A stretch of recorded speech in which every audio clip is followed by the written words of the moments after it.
శ్రీ మహాగణాధిపతయే నమః. శ్రీ మహాసరస్వత్యై నమః. శ్రీ గురుభ్యో నమః. గురు సంచారం మూలకంగా ఫలితాలు ఎలా ఉంటాయి అనే విషయాన్ని మనం చూసినట్టయితే, గురుగ్రహము ప్రధానమైనటువంటి గ్రహము, సంపూర్ణ శుభగ్రహము గురువు. కాబట్టి గురువు యొక్క సంచారం మూలకంగా జాతకుడిపైన చాలా ప్రభావము ఉంటుంది. అన్ని విషయాల లోపల కూడాను గురువు యొక్క సంచారము ప్రభావాన్ని సూచిస్తుంది. అయితే ఈ 2026వ సంవత్సరంలో గురుగ్రహము 1/6/2026 వరకు మిథున రాశిలో సంచరిస్తున్నాడు. గత సంవత్సరము 5 డిసెంబర్ 2025లో ప్రవేశమయ్యి 1/6/2026 వరకు మిథున రాశిలో సంచరిస్తున్నాడు. ఇందులో కొంత భాగం వక్రించి సంచారం జరుపుతున్నాడు, తదనంతరం రుజుమార్గంలోకి వస్తున్నాడు. కానీ రాశి మార్పు జరగలేదు, మొత్తం కూడాను మిథున రాశిలోనే 1 జూన్ వరకు ఉంటున్నాడు. గనక ఈ మిథున రాశిలో సంచరిస్తున్న సమయం లోపల 12 రాశులలో జన్మించినటువంటి వారికి ప్రత్యేకంగా గురువు యొక్క ప్రభావము ఎలా ఉంటుంది అనేటువంటి విషయం పైన మనం కాన్సన్ట్రేట్ చేద్దాం. సింహరాశి వారికి ఈ మిథునంలో గురువు సంచరిస్తున్నటువంటి సమయం లోపల ఎలాంటి ఫలితాలు ఉంటాయి అనే విషయాన్ని మనం చూసినట్టయితే, మిథునంలో సంచారం అనేటువంటిది సింహరాశి జాతకులకు ఏకాదశ స్థానంలో సంచారం అవుతుంది. అంటే ఈ ఏకాదశ స్థానంలో సంచారము చాలా కలిసి వస్తుంది, అద్భుతమైనటువంటి ఫలితాలు వస్తాయి. ఏంటంటే సింహరాశి జాతకులకు ముఖ్యంగా పంచమాధిపతి గురువు, అలాంటి గురువు ఏకాదశ స్థానంలో సంచరిస్తున్నాడు. అంటే ఈ వ్యవధి 5 డిసెంబర్ 2025 నుండి 1/6/2026 మధ్యకాలము బాగా కలిసి వస్తుంది అనేటువంటి విషయం మనకు తెలుస్తుంది. అయితే ముఖ్యంగా అదృష్టం బాగా కలిసి వస్తుంది. ఈ స్థానంలో సంచరించడం మూలకంగా ఆదాయం పెరుగుతుంది. వ్యాపారం చేస్తున్నటువంటి వాళ్లకు వ్యాపారము విస్తరించాలి అనేటువంటి ఒక అభిప్రాయానికి వస్తారు. అంటే లాభాల బాటలో వ్యాపారం నడుస్తుంది కనుక వ్యాపారాన్ని వాళ్ళు పెంచుకోవడానికై ప్రయత్నాలు చేస్తారు, అందులో సక్సెస్ అవుతారు. ఇక ఉద్యోగస్తుల విషయం ఆలోచించినట్టయితే, ఉద్యోగం ఆ ప్లేస్ లోపల వాళ్ళ స్కిల్స్ను గుర్తిస్తారు. అధికారులు, యాజమాన్యము, తోటి వాళ్ళు, క్లయింట్స్ అందరూ కూడాను వాళ్ళ స్కిల్స్ గుర్తించడం మూలకంగా బోనస్ రూపకంగా మీకు డబ్బు అందేటువంటి అవకాశాలు ఉన్నాయి. శాలరీ లోపల ఎన్హాన్స్మెంటు కూడాను మీకు కనబడుతుంది. ఈ సమయం లోపల స్నేహితుల సహాయ సహకారాలు బాగా అందుతాయి. కొత్త పనులు చేయాలి అనేటువంటి మనస్తత్వం పెరుగుతోంది. కన్స్ట్రక్షనే కానివ్వండి, భూములు కొనడమే కానివ్వండి, ఇలాంటివి ఈ సమయంలో చేపట్టేటువంటి అవకాశాలు ఉన్నాయి. ఇకపోతే స్నేహితులు, బంధువులు, సమాజపరంగా మీకు చాలా అభివృద్ధి కనబడుతుంది. అంటే మీ స్నేహ వర్గం అనేటువంటిది పెరుగుతుంది, నెట్వర్క్ అనేటువంటిది బాగా పెరిగే అవకాశాలు ఉన్నాయి. ఇకపోతే విద్యార్థులకు చాలా అద్భుతమైనటువంటి సమయం. మీరు కొంత కష్టపడినట్టయితే పంచమాధిపతి, ముఖ్యంగా అలాంటి గ్రహము గురువు మిథున రాశిలో సంచరిస్తున్నాడంటే ఏకాదశ స్థానం అవుతుంది. కనుక విద్యార్థులకు, సింహరాశిలో జన్మించినటువంటి విద్యార్థులకు ప్రత్యేకంగా ఈ సమయము చాలా అద్భుతంగా ఫలితాలను ఇవ్వబోతుంది. దాన్ని మీరు ఉపయోగించుకున్నట్టయితే మంచి స్థాయిలో మీరు సెటిల్ అయిపోతారు. మంచి సంస్థ లోపల మీరు అడ్మిషన్ను పొందుతారు. హయ్యర్ ఎడ్యుకేషన్కు బాగా అవకాశాలు ఉన్నాయి. గౌరవ మర్యాదలు లభిస్తాయి సమాజం లోపల. ఇక రాజకీయ నాయకులకు అధినాయకుల యొక్క అనుగ్రహం లభిస్తుంది, అధినాయకులతో స్నేహం పెరుగుతుంది, గౌరవ మర్యాదలు లభిస్తాయి, అవకాశాలు బాగా వస్తాయి. ఇకపోతే పూర్వము కొన్నటువంటి భూముల లోపల మీకు ఏవైతే పూర్వం మీరు ఎదుర్కొన్నారో ఇబ్బందులు, అవన్నీ కూడా దూరమవుతాయి. తద్వారా మీకు రాబడి కూడాను పెరిగేటువంటి అవకాశం బాగా ఉంది. ఇక రాజకీయంలో ఉన్నటువంటి వారికి ముఖ్యంగా ఈ కాలం లోపల, అంటే ఈ సమయం లోపల ఒక మంచి పదవి కూడాను వాళ్లకు లభించేటువంటి అవకాశం ఉంది. ఉద్యోగస్తులకు పదోన్నతి కనబడుతుంది, రాజకీయ నాయకులు పదవీ యోగం కనబడుతుంది. ఇంకా వ్యాపారస్తులు లాంగ్ టర్మ్ వ్యాపారాన్ని ప్రారంభించేటువంటి అవకాశం ఉంది.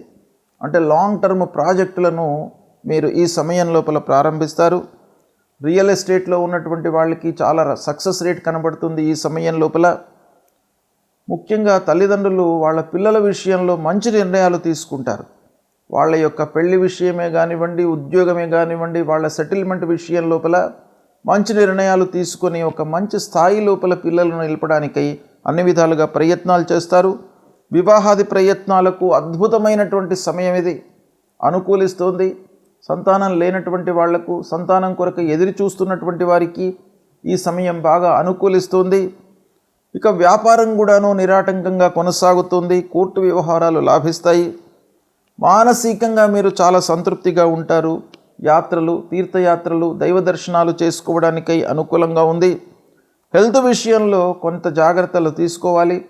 ఓవరాల్గా హెల్త్ మీకు ఆరోగ్యం నిలకడగానే ఉంటుంది.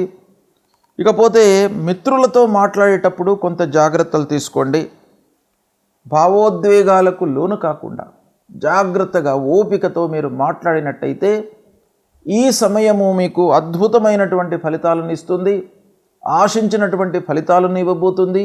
మీరు ఏవైతే కోరుకుంటారో అవన్నీ కూడాను ఈ సమయం లోపల నెరవేరేటువంటి అవకాశాలు ఉన్నాయి.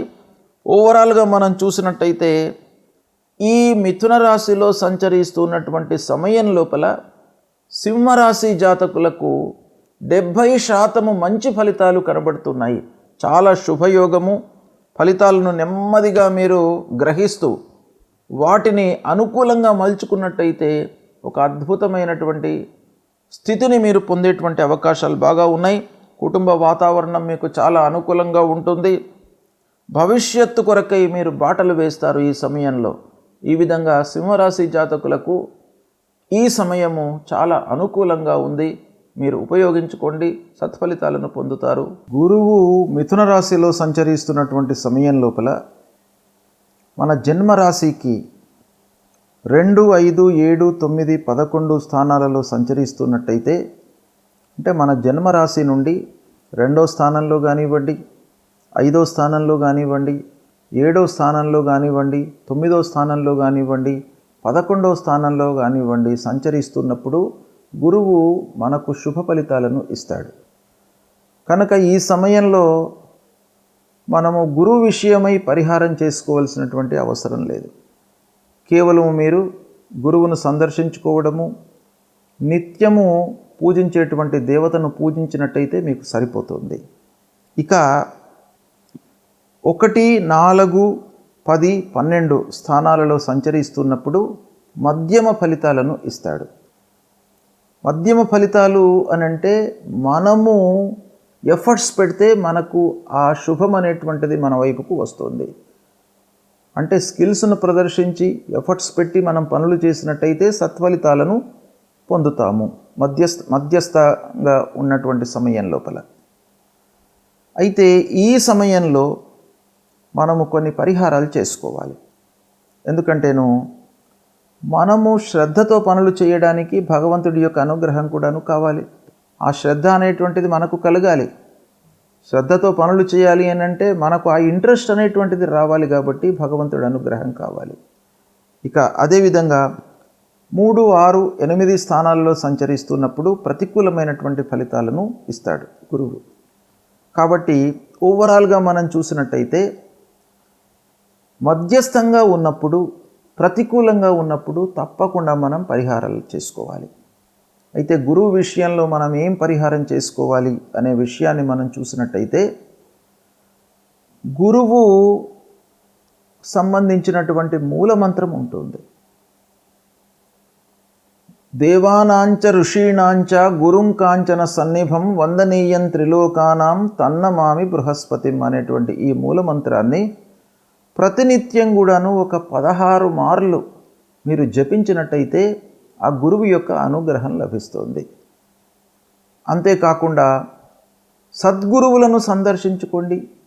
దత్తాత్రేయ స్వామి దేవాలయానికి వెళ్ళి ఆ భగవంతుడి యొక్క అనుగ్రహాన్ని పొందండి.